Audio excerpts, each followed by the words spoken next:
I would definitely say I'm an animal lover. If it was up to me, I would have a house full of animals.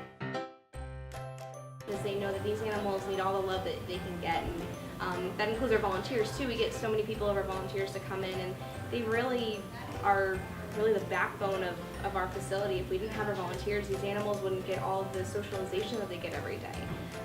I would say going to the shelter is definitely therapeutic for me. There's just something about animals that calms me down after a really stressful day, just petting something fluffy and knowing that that animal just appreciates the attention that you're giving it.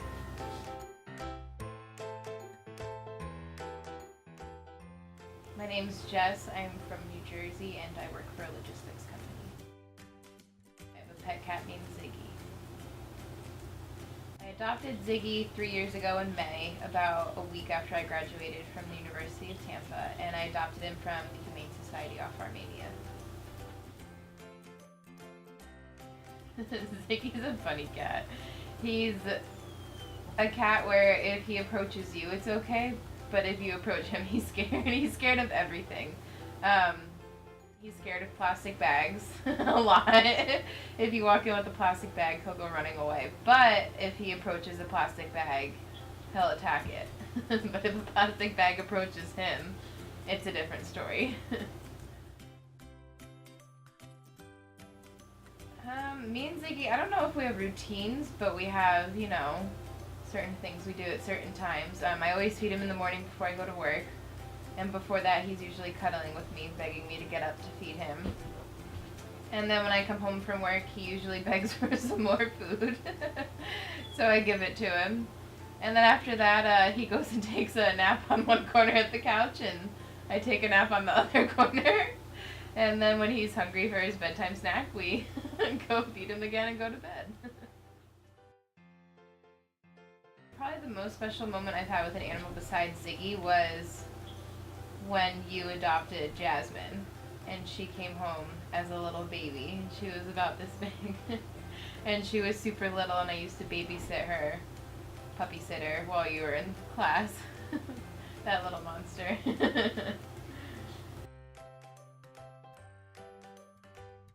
I go to the animal shelter all the time. I would say probably a couple times a month.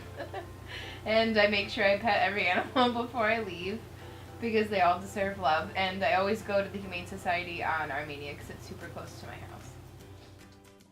I mean, they have mostly cats and dogs at the Humane Society, so I make sure I pet every cat because the rooms are open, and then I go up to every gate that has a dog in it. Sometimes they have random animals like rabbits, or one time they had a pig, but I don't usually go near those. I would say going to the shelter is definitely therapeutic for me. There's just something about animals that calms me down after a really stressful day, just petting something fluffy and knowing that that animal just appreciates the attention that you're giving it. Yeah, I think everyone could benefit from loving an animal. I think it takes the right animal to bring it out of you, so you don't know what kind of animal you might need. It could end up with something crazy, but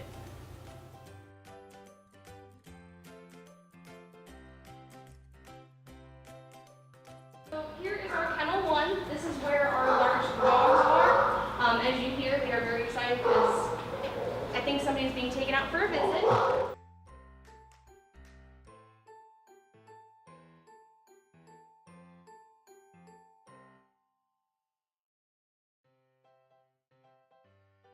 My name is Cassandra. I work at the Humane Society of Tampa Bay, and I am an adoption coordinator here, and I've been working here since this past November of 2016.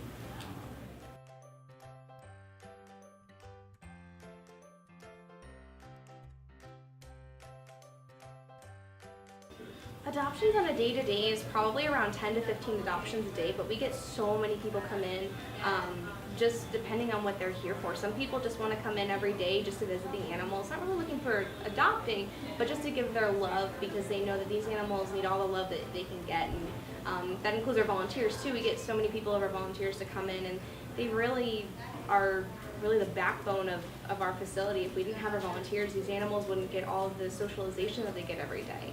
But just adoptions alone, we usually 10 to 15, but we do have those days to where maybe we have some puppies or it's a holiday and it's 30 adoptions. There was actually a time where we had a day, it was Black Friday, we had 96 adoptions that day. Our shelter was empty and it was a really good feeling to see all those animals go home.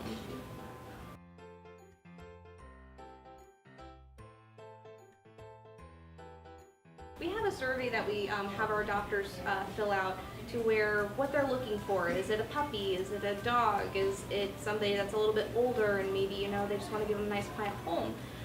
Do they want somebody that's good for their kids? Do they want somebody that is just going to be their little companion that they don't need to be all over them all the time? Or are they looking for an outside dog? Because all of our animals here, we want them to go into a home and a family, and outside dogs aren't really considered part of the family. So if we do have somebody that comes in looking for somebody that's good with children, and we know, say this dog came from a home that wasn't really good with children, was fearful of them, is fearful of fast movements, then we kind of suggest not going towards that particular dog, just to wait and find that right dog. Because there's a home for every animal. You just have to find it. And that's what, again, we're here for, because some people get mad at us, but we're not trying to be mean. We just want to make sure that the animal is okay and the people are okay too, because we never want to put a child in that situation or a dog in that situation to where either one of them is uncomfortable.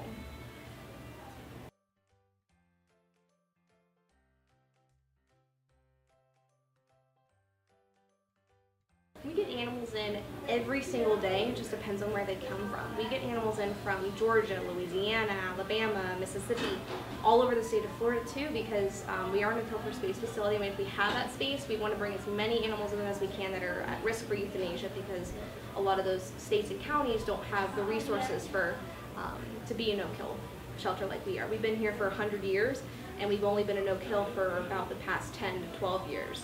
So it takes a while, and we understand that, so we want to take as many animals in as we can. But locally, we do take in a lot of animals. We get in strays, owner surrenders, for whatever the reason is, whether they're moving and they can't take the animal with them, or if, say they have a new child in the home and the dog is not okay with it, we get those too. We get transfers, we get all different kinds of animals from all different kinds of backgrounds. And so whenever they come into our facility, we make sure they're medically okay. We make sure that, if we know anything about their past history, we put that in a memo for them, so whenever somebody looks at their information, they can read about them of what we know.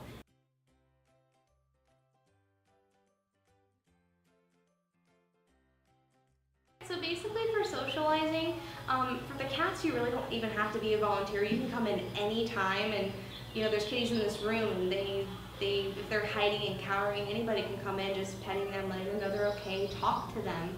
It sounds a little weird, but I talk to my dogs at home, and I know that they listen. They really respond to just talking to them and making sure that they know they're okay, being in a hushed tone, not being like, oh my God, hey, and grabbing them out of the cage is going to make them a little bit scared. So just, relaxing them, making them feel okay is going to help them